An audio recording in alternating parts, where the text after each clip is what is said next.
Well, here's a tip for you. If you're making a video in the bright sun,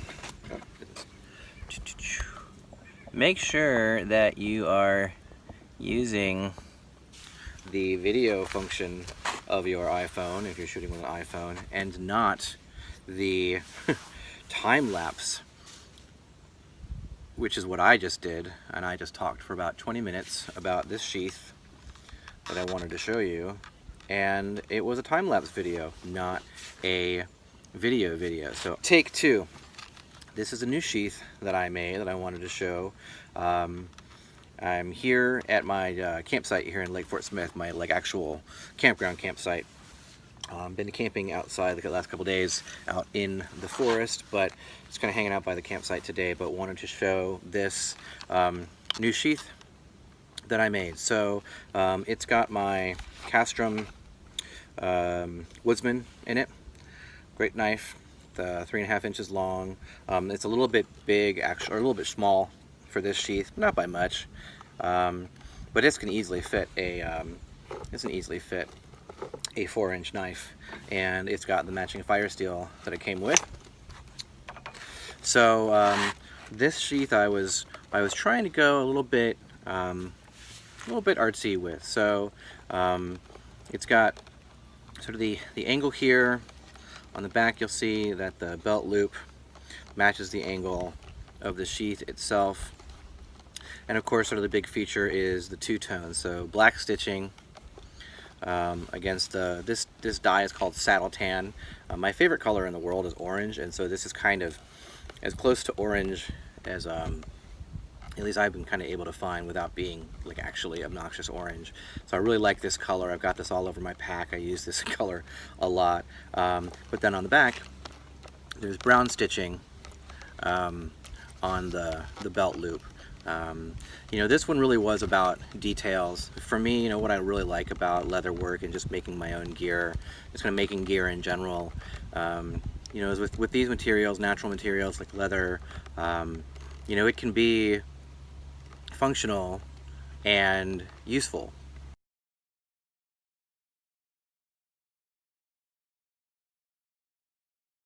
So one of the things you'll notice about the edge of this, or all the edges really, of this sheath, is that they're not super shiny. And I have some gear, I make sheaths that I work on making a really shiny, slicked edge. This particular sheath does not, because this one I finished off with a combination. I didn't use finishes per se. I used combination of saddle soap and beeswax, and then finished off the whole thing actually with Albanofs. And so what that results in, and there's a combination of kind of heating and buffing, and though if you do some of those things in the right steps, you can get a really slick edge, but I was not going for a slicked edge here, just for sort of a really bomb-proof edge. And so what you've got is just a tough, hard edge that will not let water in, and, well, at least unless you're, if you throw, point a fire hose at this, it might get in, but you'll have a hard time. But it's very, very, very durable, and all of the edges are like that. And not only that, but all of the black surfaces you see here, including the interior, the belt dangler here, and the belt loop here, are all finished the same way. So this does not use tan coat, does not use any other kind of deliberately finishing, slicking. It doesn't have slicking gum or any of that stuff. This is all just done with a combination of waxes and Albanofs and saddle soap. This whole thing is actually finished off with Albanofs. It's my new favorite final step. If you're not using it on your leather and your gear, you probably should, because it is it's got magical properties, as they will tell you, as Albanofs will tell you, but it's also great on your tools, right? So if you don't know that, now you know. So you can treat your blade with it, you can treat your handle with it. It is food safe, so you're not going to poison yourself, which is great. But so what's cool is that since the inside of this is finished with that same product, every time your knife goes in and out of that sheath, it's getting a little bit of a coating with Obenos, and that is a great deal. So then you can also hit it with another coat whenever you need to. By the time that I've finished this, after dyeing and casing to get a little bit of the shape and all that stuff, it's probably had 5 or 6 coats of it, just because, you know, if you do any leather working, or just as you know, and as you can see with this one, as you work with leather, even during the actual production process, it gets scuffed, it gets some bits and rough bits on it. So putting a new coat of Obenos on this just cleans it up, makes it look beautiful. So if you get one of these, it will be well coated. The dangler here uses a Sam Brown stud, and if you watch any of my other videos or you follow me on Instagram, I talk about these all the time. I love these guys. They're easy to get on as far as when you're actually putting them onto the gear. For me, I think that they're a little bit, I'm going to regret saying this one day, but for me they feel like they're more reliable than buttons. I really like it when you can use leather as the, let the leather do its job, right? So the leather is what fastens the piece to the stud, rather than having a couple snaps do the job.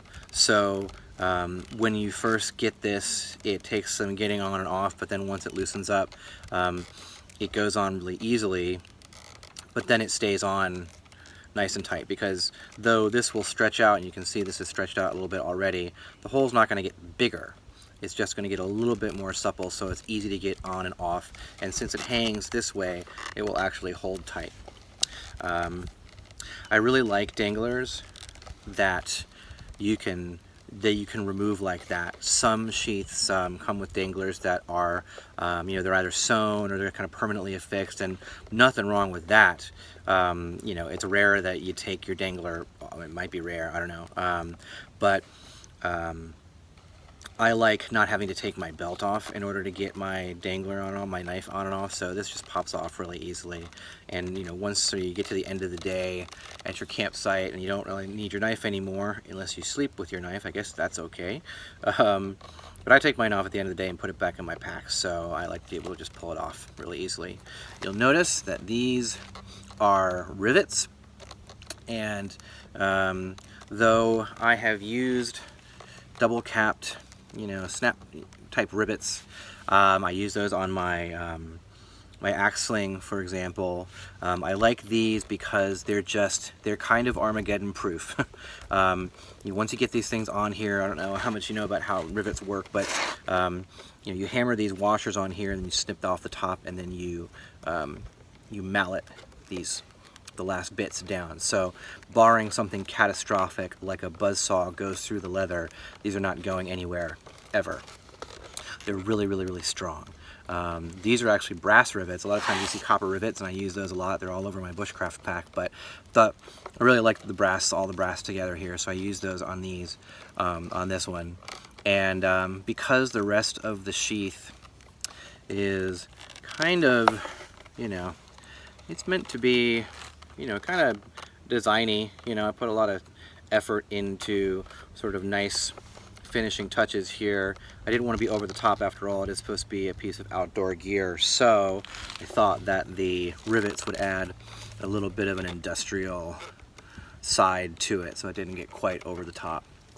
The dangler is attached to the sheath using this cool solid brass ring that I got at buckleguy.com. Love their stuff. Used some of their stuff on some other projects. It's solid brass, and what's cool about this is that, as you can see, it's got a couple little screws in there, so that if you wanted to take the dangler completely off, you could.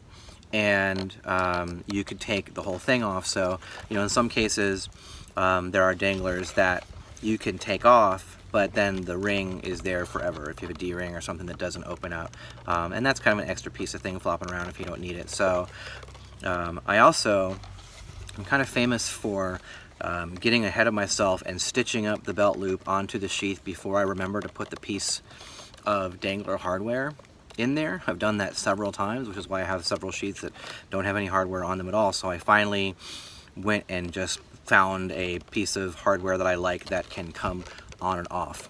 Adventure Sworn does a really nice, they've got a D-ring that's got a removable screw post in it. That's also really nice. I like that. But I found this one on Buckle Guy. I hadn't seen anybody else using that, so that's always cool. So this is great. If you make gear, or if you just have gear that you need hardware for, check out Buckle Guy. Love their stuff. A lot of it's made in-house. Solid brass, great customer service.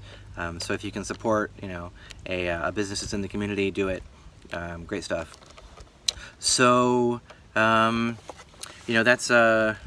that's mostly it. Just gonna call your attention here to the saddle stitching. So whenever I do saddle stitching, I do this. I punch all of these holes using a stitching chisel, or it's kind of like a pricking iron if you've heard that term, but it goes all the way through the leather, and then I finish it off all the way through the other side with an awl. Some guys use a drill press and drill through the leather. Absolutely nothing wrong with that.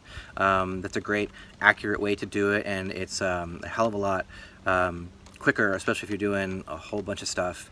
But what you lose, I think, when you use a drill press is, when you use a chisel and an awl, it creates these diamond-shaped holes, and so when you do that, you get the diamond-shaped stitches.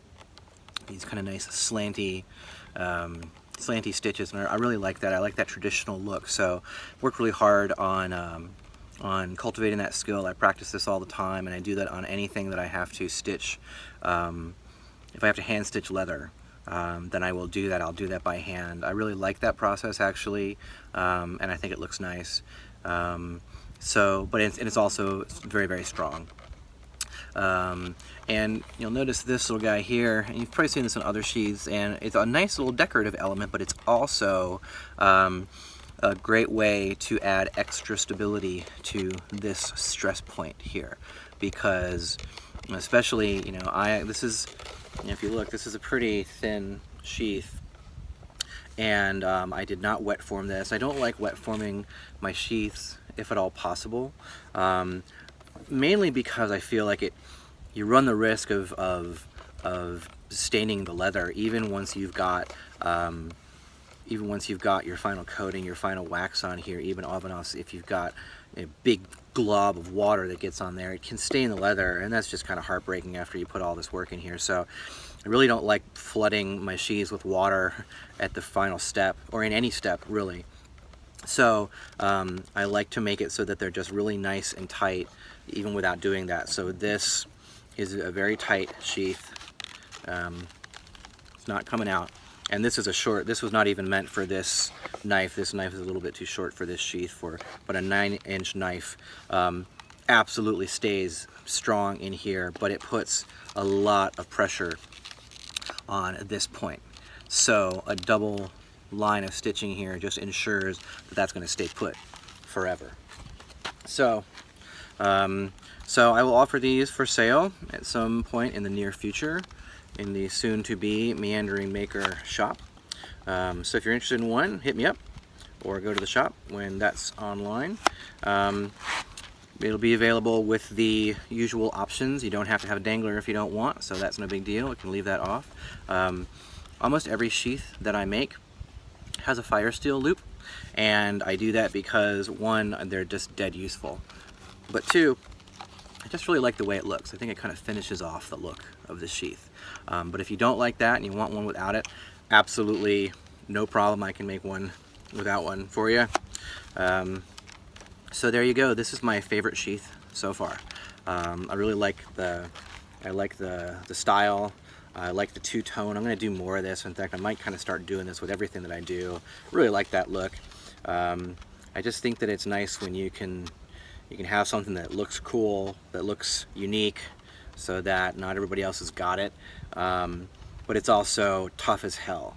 So this can get beat up, used for years and years and years and years, and it can still look really cool. And I think that that's what's great about working with natural materials, is that you can do both of those things. So at least that's kind of my particular style. So there you go. If you love it, you hate it, let me know.